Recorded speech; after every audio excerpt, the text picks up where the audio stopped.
Hello everyone, welcome back to my channel. So today we are going to study about apoptosis in detail.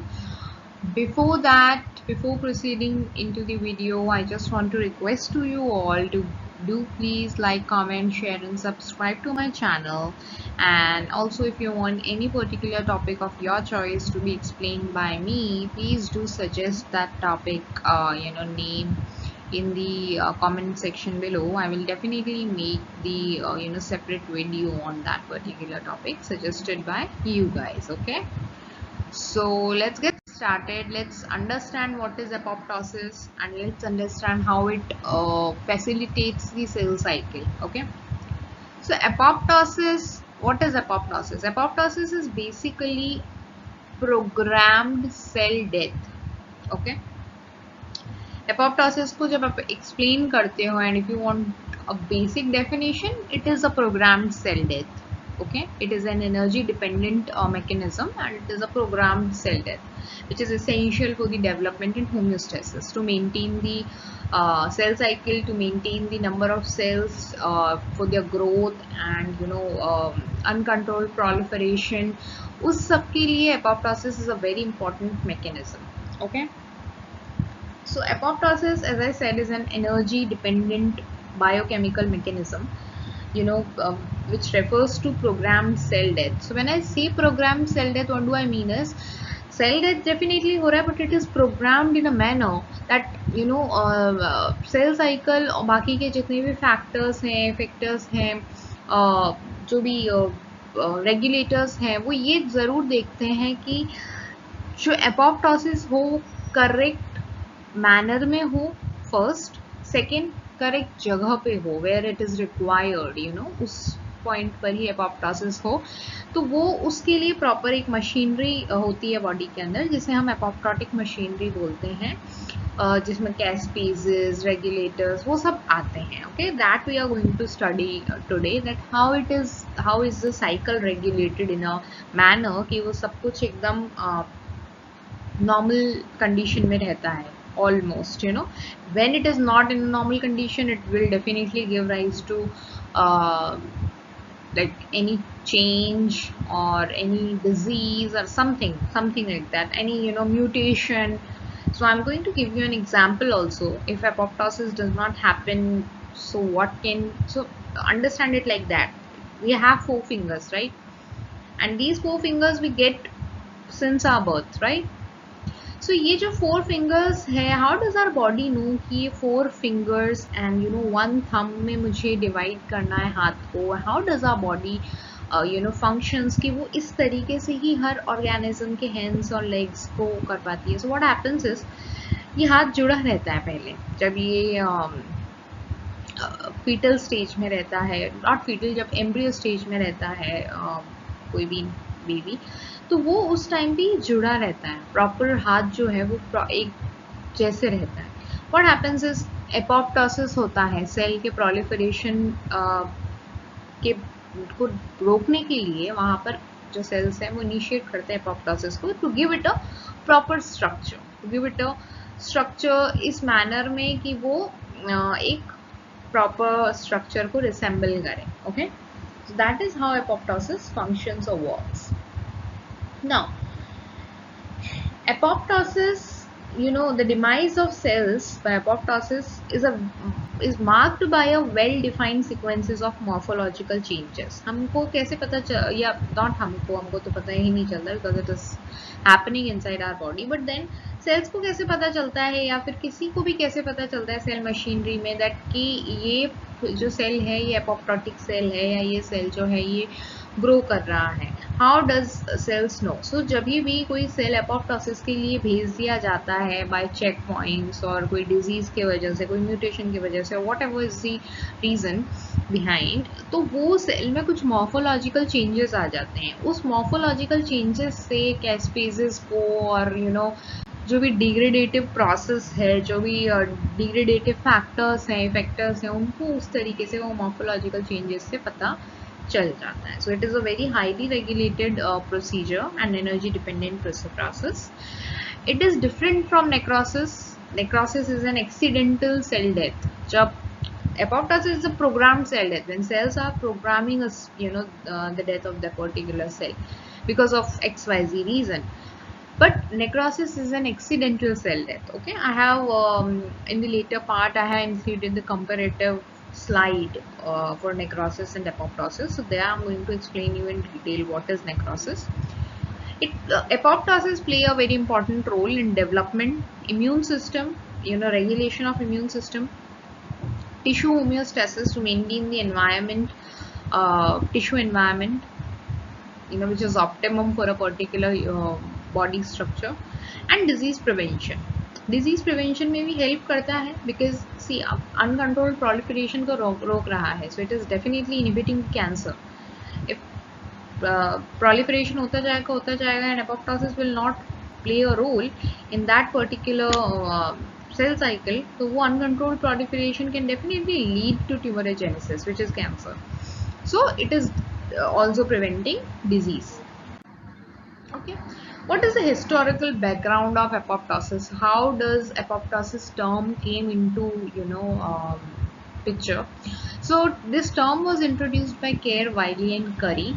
So they were researching something and they got this procedure and they studied the procedure, and that's how they named this procedure apoptosis. So apoptosis basically came from a Greek word apo, from.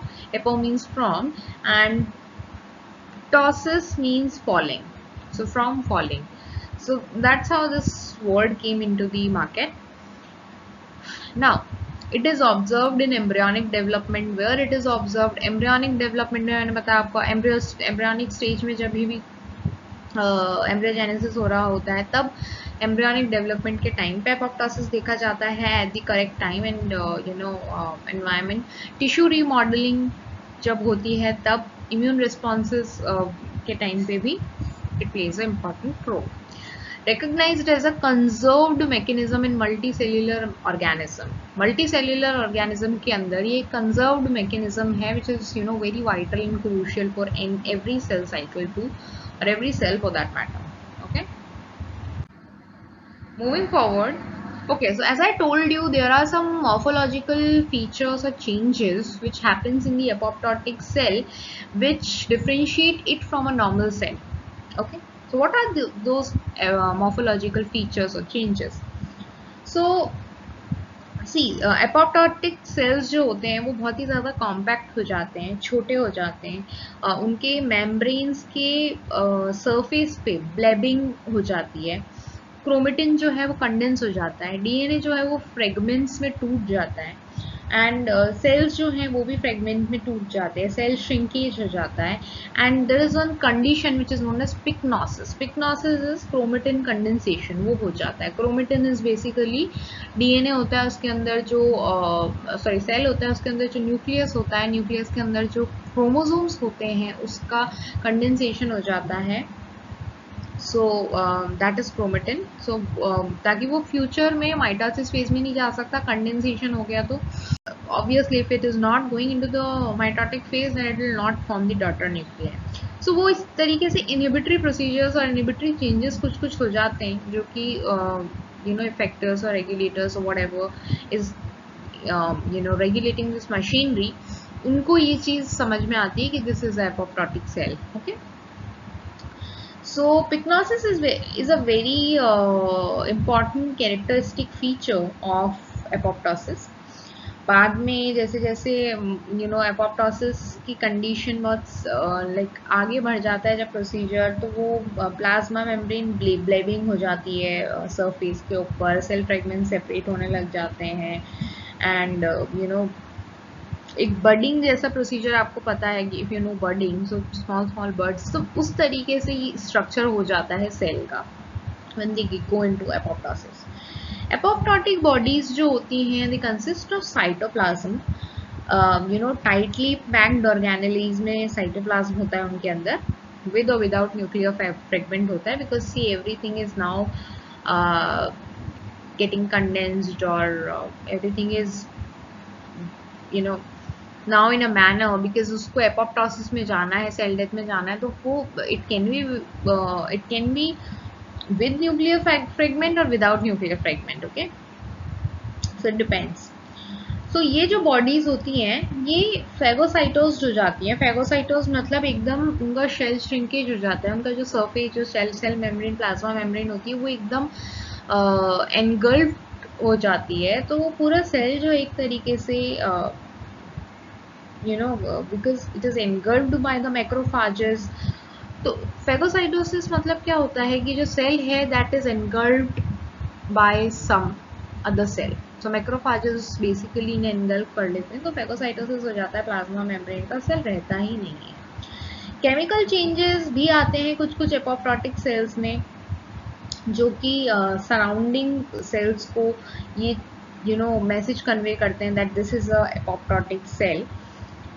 Negatively charged phospholipid phosphatidylserine जो होती है is normally exclusively located in the inner leaflet of the lipid bilayer. जो cell होता है उसके lipid bilayer के inner leaflet पे negatively charged phospholipid phosphatidylserine होती है, बट वो जब एपोप्टोटिक सेल्स में वो क्या करते हैं अपोजिट साइड पे आ जाती है, आउटर लीफलेट पे आ जाती है rather than inner leaflet पे होने की जगह। तो इस कुछ इन मेथड्स से और इन मॉर्फोलॉजिकल चेंजेस से पता चलता है the cell has now cell is in the apoptosis phase। so shell sinkage rounding ये सब मैंने आपको बताया, membrane blebbing, और इस तरीके से जो मॉर्फोलॉजिकल फीचर्स हैं उनसे पता चलता है that this cell is apoptotic cell। okay, so moving forward, as I said, the two terminologies apoptosis and necrosis are completely different। so apoptosis is a programmed regulated cell death by certain effectors regulators, and it is an energy dependent process, and it causes no inflammation, क्योंकि कोई inflammatory cytokines वगैरह नहीं होती हैं, तो inflammatory cytokines नहीं produce होती है जो भी सेल्स उन्हें एनगल्फ कर रहे हैं मैक्रोफाजेस वगैरह की वजह से, तो इसलिए इन्फ्लामेशन कॉज नहीं करता है, क्विकली फेगोसाइटोज्ड हो जाता है, इसलिए कोई ज़्यादा चेंजेस आ नहीं पाते हैं, फिजियोलॉजिकल चेंजेस सेल में आते नहीं हैं। एंड एपोप्टोटिक सेल्स जो होते हैं they do not release their inner constituents into the interstitial fluid, so easily कोई ऐसा मेजर चेंज देखने को नहीं मिलता, so it does not causes inflammation. Necrosis on the other hand is accidental cell death, it is uncontrolled procedure, energy independent होता है, and inflammation definitely present होती है इसके अंदर। okay, so that is about apoptosis and necrosis। here I have included it in not a table I would say, but yeah, apoptosis and necrosis I have included the most important features। so apoptosis is a programmed or regulated feature, necrosis is accidental and uncontrolled, apoptosis is energy dependent, it is energy independent। apoptosis के अंदर morphological changes में cell shrinkage हो जाती है, छोटे से हो जाते हैं सेल्स, necrosis में सेल swelling हो जाती है, सेल फूल जाते हैं। apoptosis causes no inflammation, necrosis में इन्फ्लामेशन प्रेजेंट होती है, एंड एपोप्टोसिस में जो एपोप्टोटिक बॉडीज होती है वो फेगोसाइटोसिस हो जाता है उसका मैक्रोफाजेस के थ्रू। नेक्रोसिस में सेल लाइसिस टिश्यू डैमेज जैसे प्रोसीजर्स जो हैं देखने को मिलते हैं। Okay, moving forward, biochemical features of apoptosis. Now we have yet studied about what is apoptosis, what are the morphological changes, how can one distinguish apoptotic cell with the normal cell, and what is the difference between apoptosis and necrosis, right? Now we are proceeding towards the procedures of apoptosis, how apoptosis is done in the cell and how apoptosis regulates the cell cycle, okay, and several other mechanisms as well, like it is facilitating many benefits for the cell। So mechanism of apoptosis, apoptosis as I said is a very complex and regulated procedure। it is properly regulated in a manner कि अब ये activate होगा, अब ये activate होगा, अब ये activate हो, प्रॉपरली रेगुलेटेड होता है, प्रॉपर उसका मैकेनिज्म है apoptosis का। एनर्जी डिपेंडेंट कैस्केड ये एक तरीके से एक्टिवेट करता है, जिसकी वजह से cascade is basically a series of events जहाँ पे एक के बाद एक के बाद एक एक स्टेप होता है which leads to cell death. So वो एक्टिव होता है, मल्टीपल एपोप्टोटिक पाथवेज होते हैं, अभी ये पाथवेज कैस्पेज डिपेंडेंट पाथवेज भी हो सकते हैं और कैस्पेज इंडिपेंडेंट पाथवेज भी हो सकते हैं. What is caspase? Caspase is an enzymes. Caspase are basically enzymes. Caspase class है एंजाइम्स की, इसमें बहुत सारी एंजाइम्स आती हैं. सो 12 जितनी एंजाइम्स आइडेंटिफाई कर पाए हैं अभी तक, बहुत सारी enzyme caspase is basically a class. तो कैस्पेज एंजाइम्स होती हैं जो कि इस रिएक्शन को फैसिलिटेट करती हैं. They are very important for apoptosis. तो कैस्पेज डिपेंडेंट पाथवे भी होता है, कैस्पेज इंडिपेंडेंट पाथवे भी होता है. हम पहले कैस्पेज डिपेंडेंट पाथवे को पढ़ेंगे. कैस्पेज डिपेंडेंट पाथवे के अंदर जो है इंट्रिंसिक और एक्सट्रिंसिक फैक्टर्स, दोनों तरीके के फैक्टर्स रोल प्ले करते हैं. इंट्रिंसिक फैक्टर्स और एक्सट्रिंसिक फैक्टर्स. इंट्रिंसिक मतलब अंदर के फैक्टर्स, एक्सट्रिंसिक मतलब बाहर के फैक्टर्स. तो दोनों रोल प्ले करते हैं, दोनों तरीके के पाथवे होते हैं, extrinsic pathway and intrinsic pathway, caspase dependent mechanism में. Okay, so caspase is, as I said, enzymes होती हैं एंड कैस्पेजेस के पास प्रोटियोलिटिक एक्टिविटी होती है. ओके, कैस्पेजेस एंजाइम्स होती हैं, कैस्पेजेस के बाद proteolytic activity. What is proteolytic activity? Proteo means protein, lytic means to break. So protein को तोड़ने के लिए, डिग्रेड करने के लिए जो एंजाइम्स यूज आती हैं, दे आर कैस्पेजेस. बहुत सारी प्रोटियोलिटिक एंजाइम्स और भी हैं, बट कैस्पेजेस जो हैं वो मेन है. क्यों ऐसा करती हैं ये? Cysteine dependent residue aspartate specific protease होती है. ये रेसिड्यू की वजह से, अमाइनो एसिड रेसिड्यू की वजह से इसकी ये एक्टिविटी परफॉर्म होती है. सारी कैस्पेजेस एपोप्टोटिक पाथवे में काम नहीं आती हैं, लेकिन मेजरली एपोप्टोटिक पाथवे जिनसे परफॉर्म होता है वो कैस्पेजेस से होता है, but not all caspases are included in the apoptosis.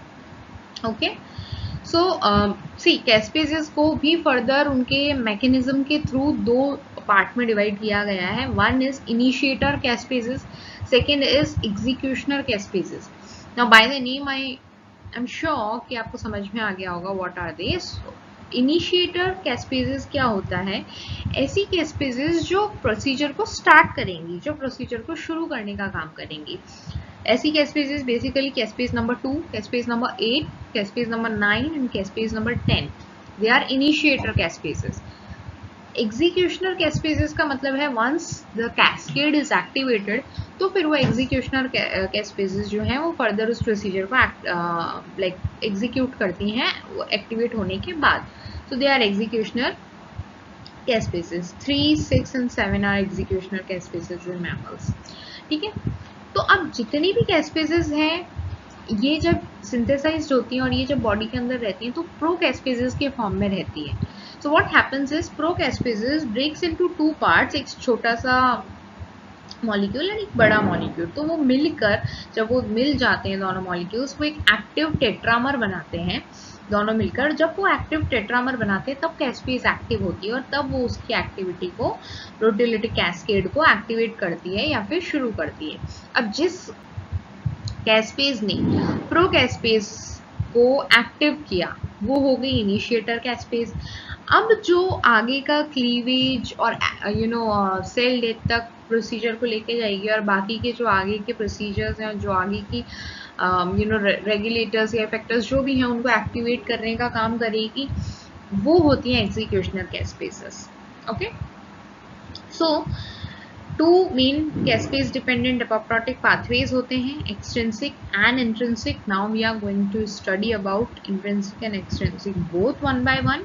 And once the path is activated, फिर वो डिग्रेडेशन करती हैं साइटोस्केलेटल न्यूक्लियर प्रोटीन्स का, डीएनए फ्रेगमेंटेशन को इनिशिएट कर देती है, प्रोटीन की क्रॉस लिंकिंग करा देती है, इस तरीके से कि वो सेल जो है वो फंक्शन करने लायक ना रहे, which will definitely lead to its death. Okay, so now let's understand each pathway one by one. Here I have included about both pathways, biochemical features of apoptosis. So caspase activation, cysteine aspartic proteases, and this is about a summary of both the pathways, intrinsic and extrinsic, but we will study each pathway differently. Okay, so first we are going to study about intrinsic pathway. So intrinsic pathway is also known as mitochondrial pathway. Mitochondrial pathway क्यों कहते हैं? सो what happens is intrinsic pathway को trigger करते हैं stress signals, DNA damage हो गया, अंदर के जो सेल साइकिल का जो प्रॉब्लम रहते हैं, जैसे डीएनए डैमेज हो गया, सेल साइकिल प्रॉपर्ली फंक्शन नहीं कर रही है, या फिर cells are not ready to go into this S phase, and cell अगर प्रॉपर्ली फंक्शन नहीं कर रहे हैं, और if there is certain mutation found in the cells, और कुछ भी हो सकता है रीजन, टीलोमियर इरोजन है, कुछ भी, एनीथिंग। सो उस वजह से जो अंदर सेल साइकिल मशीनरी के अंदर कोई स्ट्रेस था, उस वजह से जो ट्रिगर्ड पाथवे होता है, that is intrinsic pathway. Now ये स्ट्रेस सिग्नल क्या करते हैं, इंट्रिंसिक पाथवे को ट्रिगर कर देते हैं। सो व्हाट हैपेंस हियर इज, यहाँ पे एक्सोजीनियस सिग्नल्स काम नहीं कर रहे, एंडोजीनियस सिग्नल्स काम कर रहे हैं।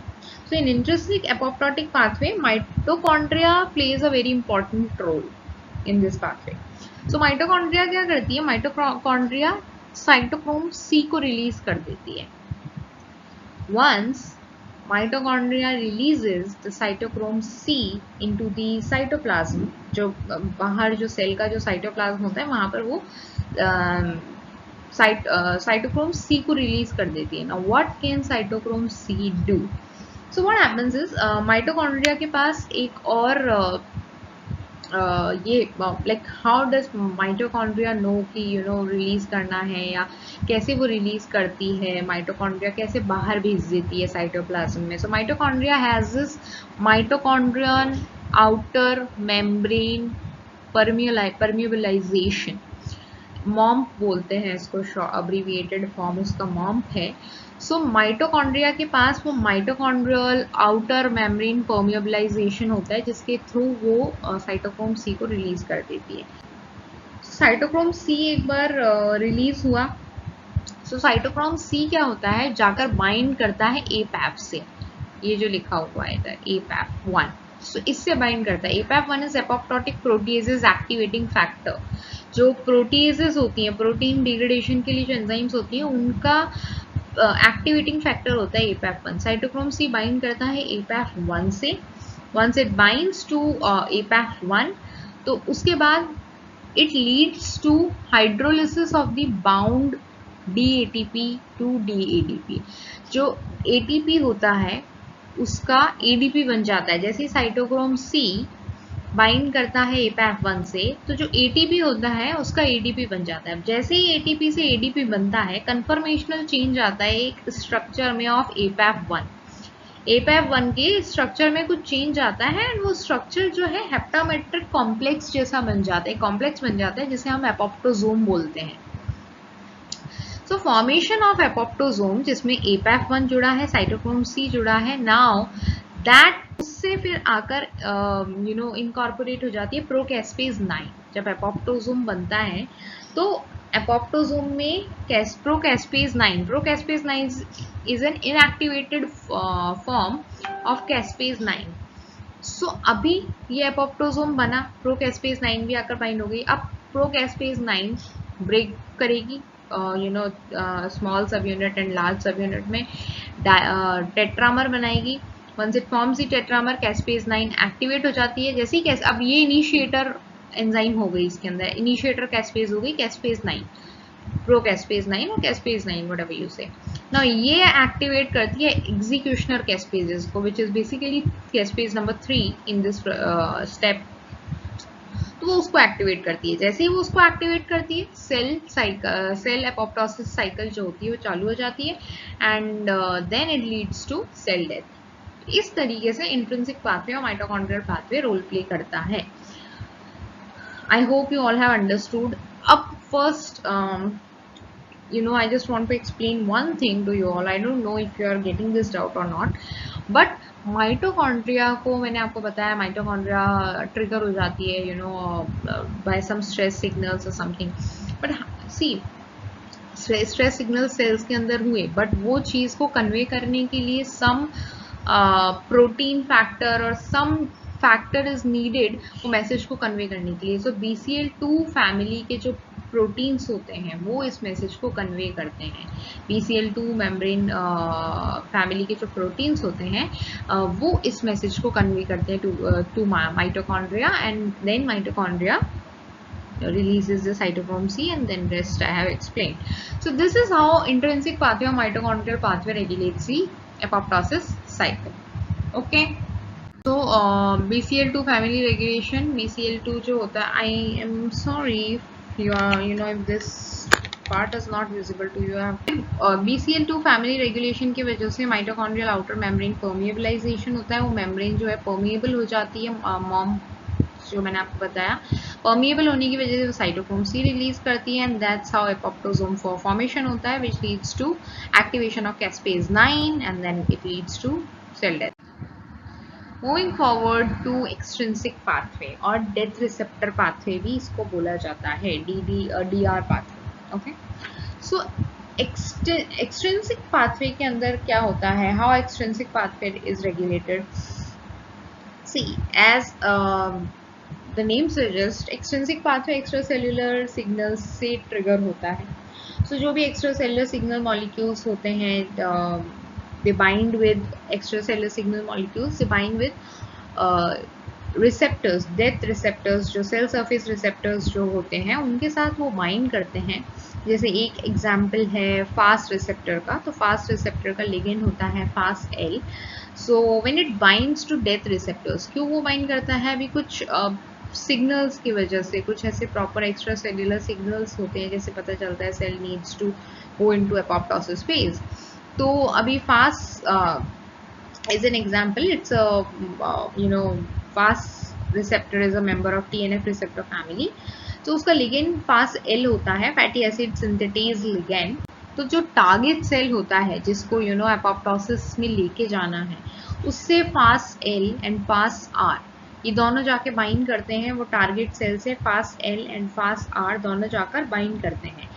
जैसे ही FASR लिगेंड के साथ बाइंड करता है FASL, which is a adapter protein called fast associated protein with death domain is recruited. So extrinsic pathway, now we are going to study about how extrinsic pathway is regulated.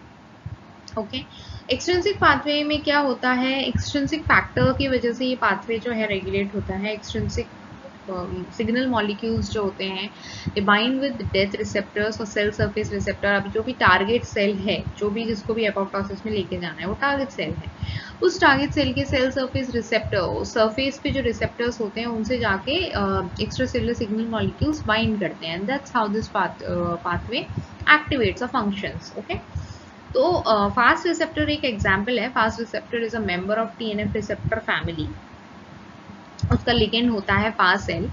So what happens is FASR binds with its ligand FASL. FASR is receptor, fast receptor, FASL is ligand.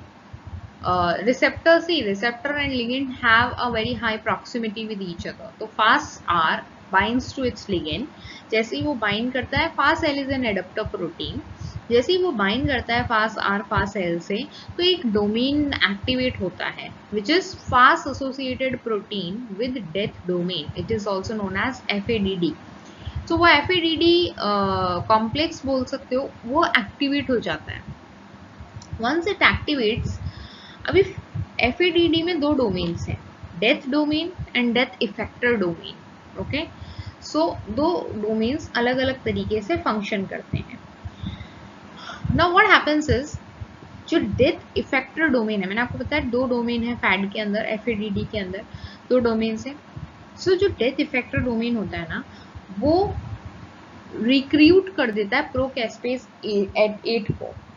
जैसे ही fed recruit हुआ, now FASR जो कि ligand के साथ interaction में था, it interacts with fade, जो कि अभी न्यू डोमेन रिक्रूट हुआ है। इट इंटरैक्ट्स विद फेड, और उनके इंटरैक्शन के वजह से जो डेथ इफेक्टर होता है, डेथ इफेक्टर डोमेन होता है फैड का, it activates प्रोकैस्पेज 8।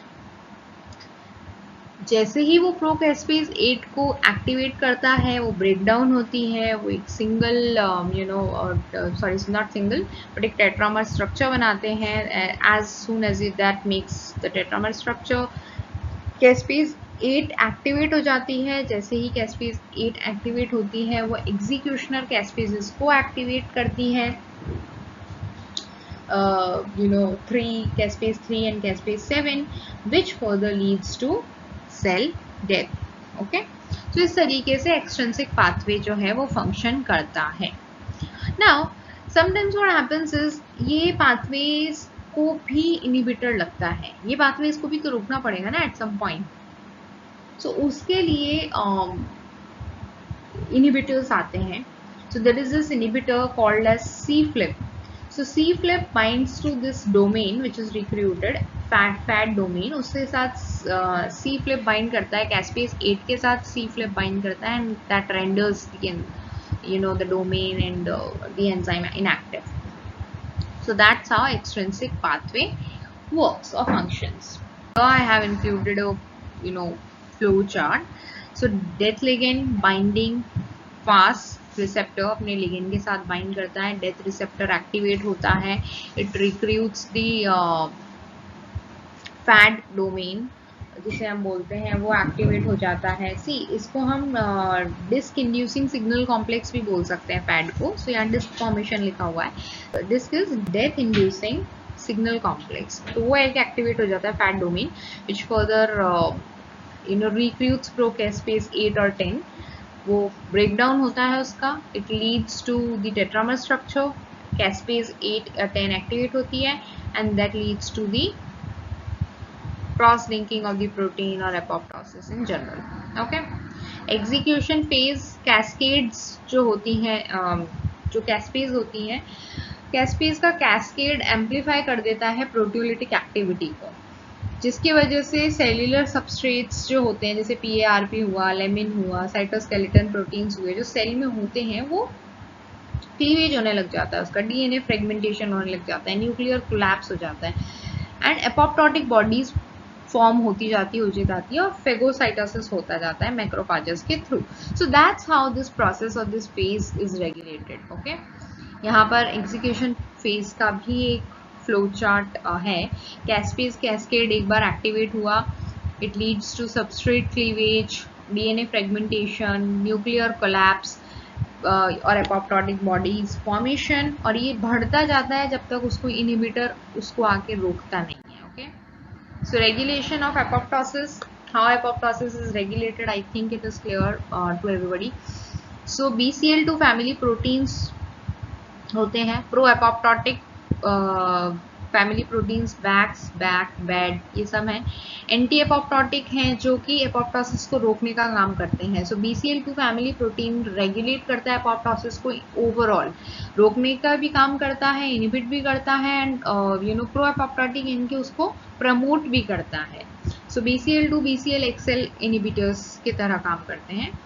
Inhibitors of apoptosis proteins, IAPs. So inhibitors of apoptosis को हम IAPs की तरह एब्रीविएट करते हैं. ये एक प्रोटीन फैमिली है, IAPs. So what they do is they are the negative regulator of intrinsic apoptotic pathway. ये नेगेटिव रेगुलेटर्स होते हैं, एंड इनका कॉमन फीचर है presence of baculovirus IAP repeat BIR domain.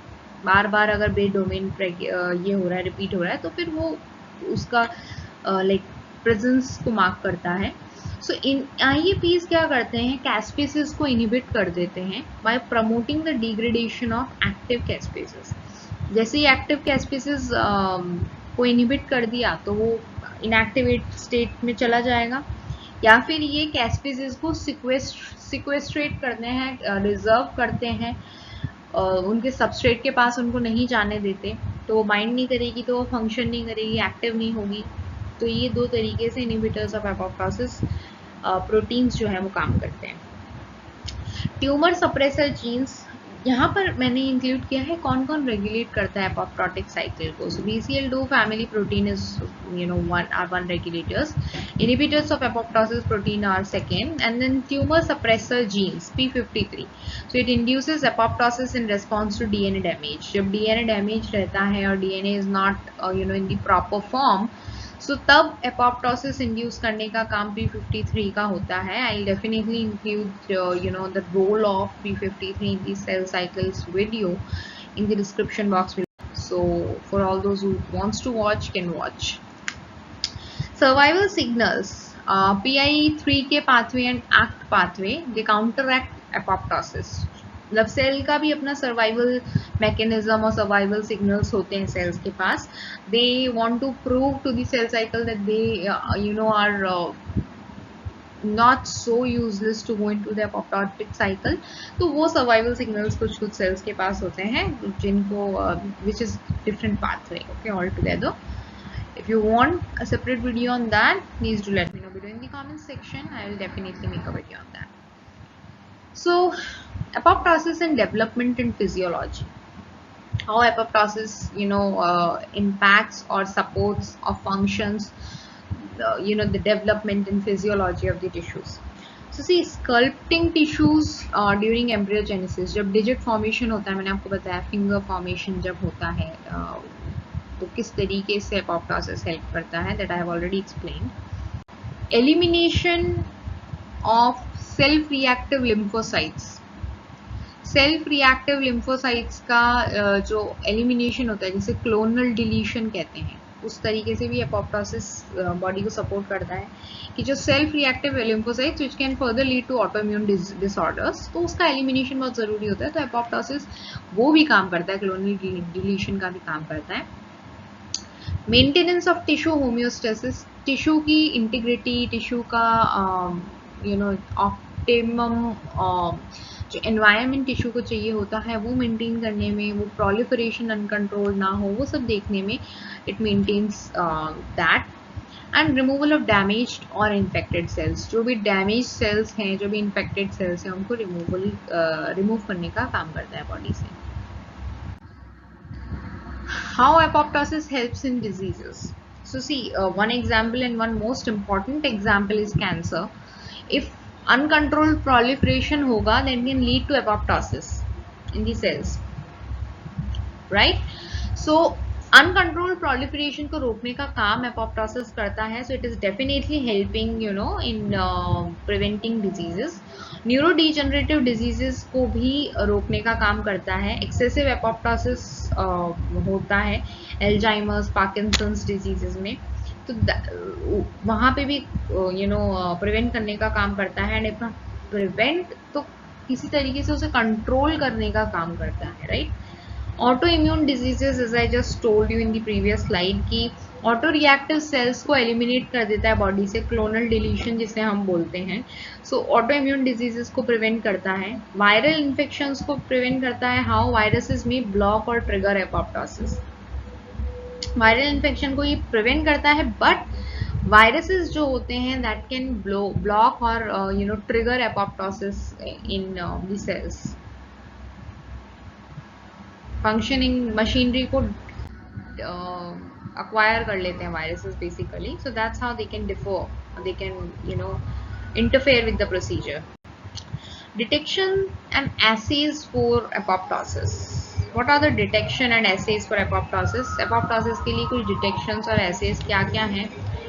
Morphological studies, अगर morphological studies करी जाए, microscopy की जाए. Okay, so what are the detection and assays for apoptosis? Morphological studies are there, definitely. Microscopic mechanism से आप समझ सकते हो, आप understand कर सकते हो, detect कर सकते हो assays for apoptosis के. DNA ladder assay is one. Tunnel assay is one. Annexin V staining is annexin 5 staining. Phosphatidylserine exposure कराते हैं basically इसमें. सो वो भी एक मेथड है. कैस्पेज एक्टिविटी एसेज भी एक मेथड है. सो ये कुछ मेथड्स हैं. If you want any particular topic to be explained in detail, please do let me know in the comment section. I will definitely make a separate video on that. Okay. So this is here I have included a pathway of apoptosis, both pathways, extrinsic and intrinsic. So extrinsic में death receptors recruit होते हैं by receptor and ligand. Caspase 8 activate होती है, that's initiator caspase which activates executioner caspases 3 and 7 in this case. Intrinsic pathway में mitochondrial cytochrome C release करता है which further makes the apoptosome. वो caspase 9 को activate करता है which further activates the executioner caspases. Both converge on execution phase. आगे जाके फिर दोनों अपने execution phase में जाते हैं cascade के बाद, जो मैंने आपको बताया, which leads to DNA fragmentation, apoptotic bodies and cell death. Okay so इस तरीके से ये दोनों pathways काम करते हैं. थेराप्यूटिक इम्प्लीकेशंस क्या है कि टारगेटिंग एपोप्टोसिस पाथवे इन कैंसर थेरेपी, हम एपोप्टोसिस पाथवे को स्टडी करके कैंसर थेरेपी में यूज कर सकते हैं because it is a very important procedure to prevent cancer and certain other diseases. Caspase inhibitors in neurodegenerative disease treatment. Caspase inhibitors जो caspase को inhibit कर सकते हैं, वो inhibitors को हम neurodegenerative disease treatment में use कर सकते हैं. Parkinson हुआ, Alzheimer's हुआ, तो caspase inhibitors को we can use in that. Modulation of apoptosis in autoimmune and infectious diseases. Apoptosis का जो मॉड्यूलेशन है ऑटो इम्यून और इन्फेक्शियस डिजीज में किस तरीके से है, वो मॉड्यूल को हम यूज कर सकते हैं to like research more and maybe we can get or we can develop something to prevent autoimmune diseases and infectious diseases or to treat, or something can happen with that. Okay, and apoptosis based markers use कर सकते हैं diagnosis के लिए, prognosis के लिए for certain diseases. So here I have included a quick recap. Apoptosis is a very crucial process, physiological process, which is important for the development, homeostasis and defense mechanism. Okay, intrinsic and extrinsic pathway होते हैं जो बाकी आगे जाके फिर वो execution pathway पे चले जाते हैं. Dysregulation of apoptosis can lead to cancer, neurodegenerative disease, autoimmune diseases and infectious diseases. Understanding apoptosis provides opportunity. अगर हम apoptosis को समझते हैं तो it provides opportunity for therapeutic intervention. So it's a very important process in that way. So that was about apoptosis. I hope this video helped you in some way, or you understood apoptosis and all the pathways I have explained in this video. But if you have any particular doubt on any particular slide, or for the entire topic, or any other question you are having about apoptosis which is not covered in this presentation, that's fine. You can definitely ask me below in the comment section. I will definitely reply to you all. And if you want any particular topic of your choice to be explained by me, please do let me know below in the comment section. I'll make a separate video on that for you guys. Okay, so thank you so much.